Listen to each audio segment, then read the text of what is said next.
Hi, this is tkviper, and we are going to look at a new product by INKEE, or INKEE in Cantonese. It is their latest gimbal for action cameras. It is called a Falcon. It's a 3-axis gimbal. And it is designed to work with popular action cameras like the GoPro series and the DJI Osmo Action. It's made of aluminum alloy, and you can scan the QR code there for more information. As you can see, it's very good for taking action videos on the move. Here are all the accessories. We'll take a look at each one carefully later on. It's produced in Guangdong, China, southern province in China. Alright, now let's open this up and check it out. With most newer action cameras, you have very good electronic stabilization built in. So why would you need this gimbal? Well, there are a few cases, and we'll talk about them later on in this video.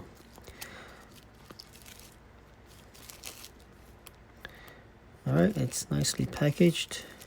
We have plastic film here, gotta rip that off. And then, after a bit of shaking, the top comes off, just like this. It took a while though.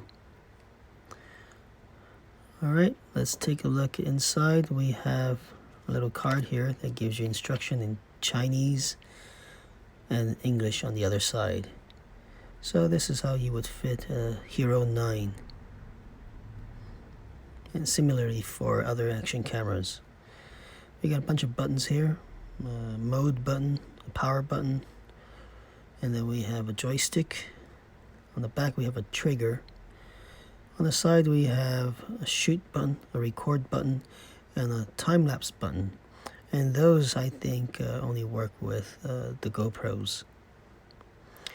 Didn't work with my DJI Action. Here are all the accessories. We'll look at them in detail later. We got a warranty card, and that's about it. So let's take a look at everything inside. We have a bag here that contains little accessories. So let's just dump everything out. Here we have a USB Type-C charging cable. I'm very glad they didn't go with the micro USB cable. 2 hex wrenches to adjust the gimbal to fit a variety of cameras, and 2 bolts to hold down the camera. We have one that you can screw on with your hand, the other one you need the hex wrench. And surprisingly, the tripod stand is a lot bigger than I had imagined. So when you flip everything out, it's a pretty big tripod. But it will serve a very nice purpose that I will talk about later on.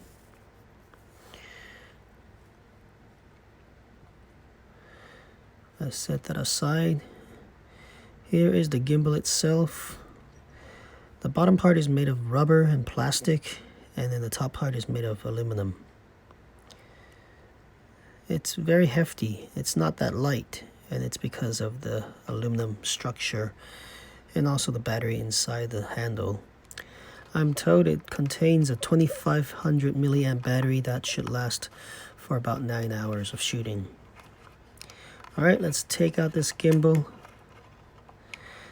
It will take a while because it is very snug in there. And there we have it. The handle is quite small. It's only, about 4 or 5 inches long, so not a lot to hold on to. We got the joystick here, a mode button and a power button, and we got some record buttons here, time-lapse button, those work with GoPro, and the trigger on the back, and the charging port, which I'm kind of disappointed it's not covered by some kind of silicone. So now you have to tape it up if you're going to take this out in the rain. So let's clean this up. That's just from rubbing against the plastic encasing there. And here it is. We have an arm that is adjustable, so you can fit bigger cameras. But for your GoPros and your DJI Osmo Actions, you don't need to adjust that. And underneath this thing here we have a protective case. This will prevent scratches, but it won't really protect the gimbal from falls. It's not padded or anything. Alright, let's take a look at the arm here. You can see the bolt there that you can unscrew, and then you can adjust the length of the arm in case your action camera is bigger than a GoPro. So I'll just loosen it up just a bit, and then you should be able to extend the arm about a few centimeters, or about 1 centimeter, I think. Alright, so I'm just going to tighten this up for my action camera to work. And then down here we have 2 bolts that you can adjust the arm to go kind of inward.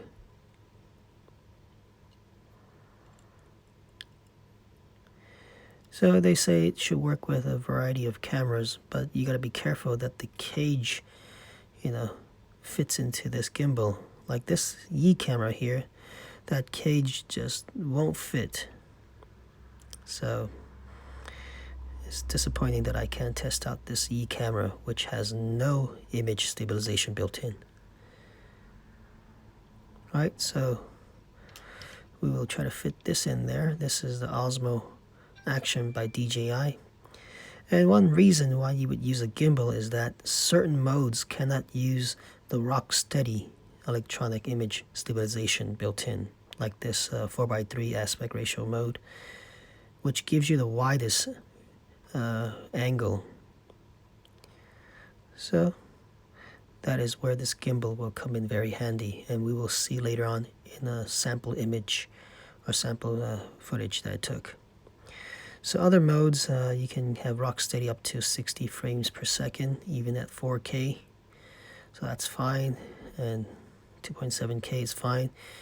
But you have, the luxury of turning off Rocksteady and then just using the gimbal.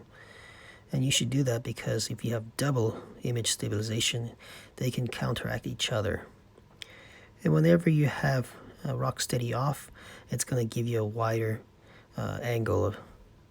So turn that off to give you a wider angle. Or if you go above 60 frames per second, Rocksteady will turn off automatically because it does not work there. So this will be very useful for taking slow motion videos. Alright, so let's mount this onto the gimbal. The best way is to set it on the table and just stand your action camera upright 90 degrees. And make sure everything is matched up nicely, like the holes here. It may take a while to align the holes. It's very snug because it's made of aluminum, so there's really no flex. After a while of, lining the holes, I finally got it to work. Now just screw this in tight so that the camera does not move around so much. You can also use the smaller bolt if you don't want to use your hand to screw this in. So now that it's lined up, we can turn it on and check out the gimbal itself. Alright, let's take a look at the buttons here. We have a mode button, power button, a joystick, some side buttons for recording and taking time lapses, a trigger on the back, and the charging port. Alright, to turn it on, we hold down the power button for half a second. You can see it initializes. It's in the first mode, and whenever it is kind of off to the side or just not nicely angled, just double tap on the trigger and it will go back to the initial position. Alright, so the first mode will lock this axis here and also this axis. It will follow you when you turn left and right, but if you move the camera up and down, it will shoot straight, so that axis is locked. and this is the most important axis to lock to prevent vibration. Second mode will follow you left and right and up and down, so you can tilt your camera up and down in this mode. But this axis is to lock so your camera will stay leveled horizontally. The last mode is going to make the gimbal follow every movement. So even if you twist this way, it's going to follow you. So this is like the follow mode, the full follow mode. And the last mode, the FL mode, I can't seem to get it to go there. So maybe there's some secret settings to get the camera there. Or maybe it's not even a mode. Gotta read the instruction later on. Alright. So switching between the 3 modes easily with that mode button. And let's turn the camera on and check out a case when you do need a gimbal like this. And it is to shoot in a 1080p 240 frames per second mode. This one does not have image stabilization built in for this mode. So let's move our hands around and also the camera around, just like that. If you were walking, your camera usually shakes left and right like that. But because of the axis being locked, your camera is always horizontally leveled. So let's check out the clip.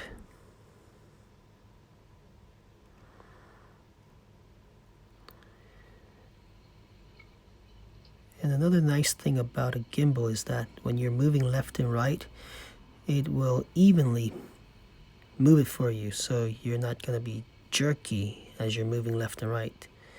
The camera or the gimbal itself will slow down your turns and make it more uniform. Alright, as you can see, the video was very smooth. The most important part is this axis being locked, so you get a very leveled footage instead of a footage that's, tilted to the side. Alright, now let's screw on the tripod stand and see if it balances nicely. And it does. And that's because it's a very large tripod. And we need that size because the gimbal itself is very top heavy.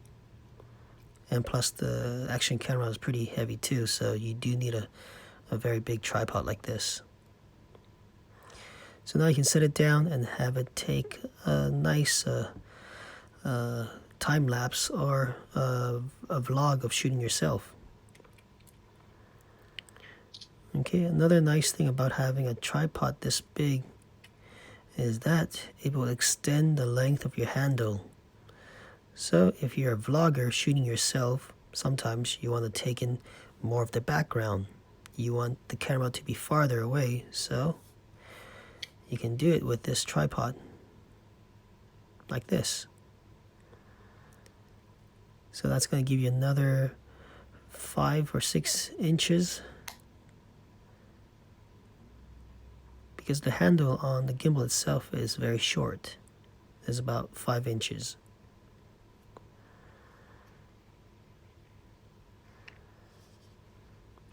Okay, so to go back to the original or the initial angle, just double tap on the trigger on the back. And you're back to the regular shooting mode. Overall, I think it is a very nice gimbal for your action camera. It is compact, pretty small, and it provides a nice handle for your action cameras. Oftentimes, if you're holding just the action camera in your hand, it feels like you can drop it easily because action cameras are square or cube-like, so it's not very ergonomic. With this, you can hold the action camera and shoot around with ease and without much concern to how you're moving your hands. When you're holding just an action camera, you gotta be real careful with the way you walk or the way you're moving your arms. Alright, next we're gonna test out the camera in a different cage that I bought separately. This is a aluminum cage. It's a bit heavier and the frame itself is a lot taller, and I think that's gonna give the gimbal some trouble. So let's try to fit the prongs in. Even after a few seconds of trying to align the holes, I just couldn't get it to work. You see that? It's just very hard. So I recommend that you just use the included cage for your action camera. And for the Hero 8 and 9, you don't need a cage because it comes with built-in prongs that you can just connect to this gimbal. Alright, but we can still test it because it's very snug down there. I was surprised that the gimbal was able to get this camera up like this. But as you can hear, there's a lot of buzzing going on in the motors, and that's because this camera, or this cage, makes the camera kind of heavier and off balance, so the motors will get damaged eventually, I think, if you keep using it like that, when it's buzzing like that. So I do not recommend a cage this tall.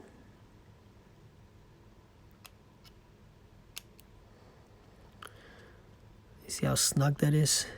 That's because the gimbal itself is made of aluminum and there's no room to flex. Alright, so if I take out this piece here and just screw on the included action camera prongs, I think that might work. I forgot to mention that they have a piece of felt here to protect your camera from getting scratched up by the gimbal. So that's a nice touch that they've added. So overall, I think it's a pretty nice gimbal for your action camera. Here's the overview of the whole thing again. It is called a Falcon by INKEE. You can get this at Amazon USA for $119. Alright, from this point on, I'm going to show you footages taken using this gimbal. This is sample footage number 1 taken at the Mitsui Outlet Mall in Iruma, Saitama, Japan. And we are shooting at a mode for which a gimbal would come in really handy.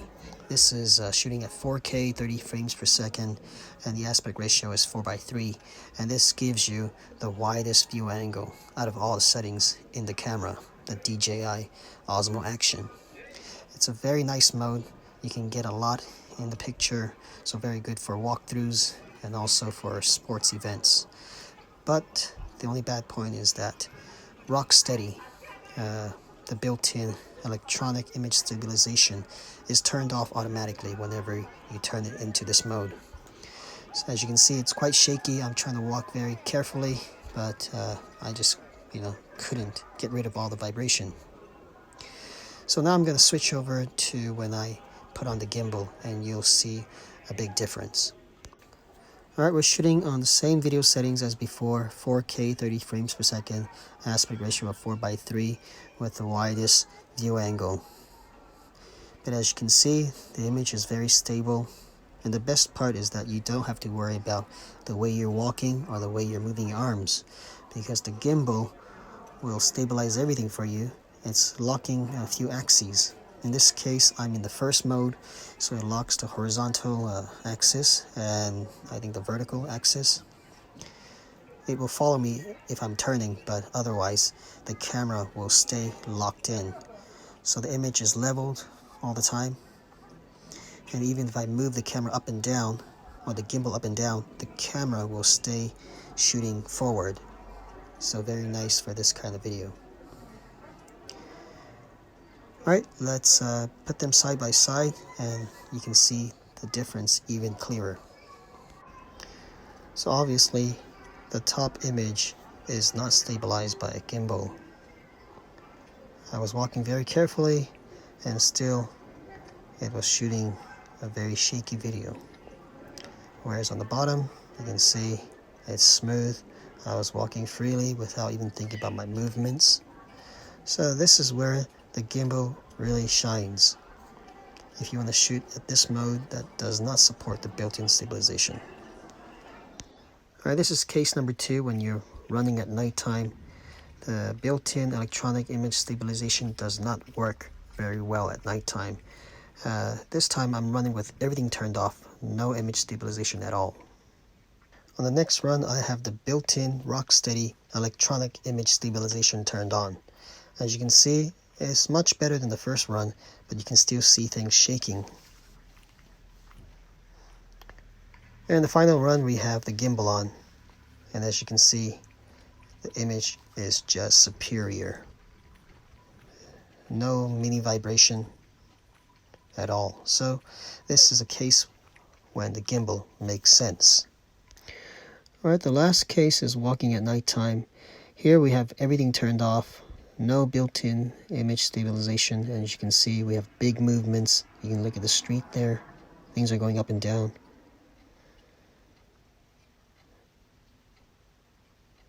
So with this mode, you have big shakes. Alright, with the built-in Rocksteady image stabilization turned on, it's trying to balance stuff, but at nighttime it has a hard time, so you can see mini vibrations on the road. It's trying, but it cannot focus on the image because it's too dark. So here is when a gimbal will fix everything. Look at the road on the right.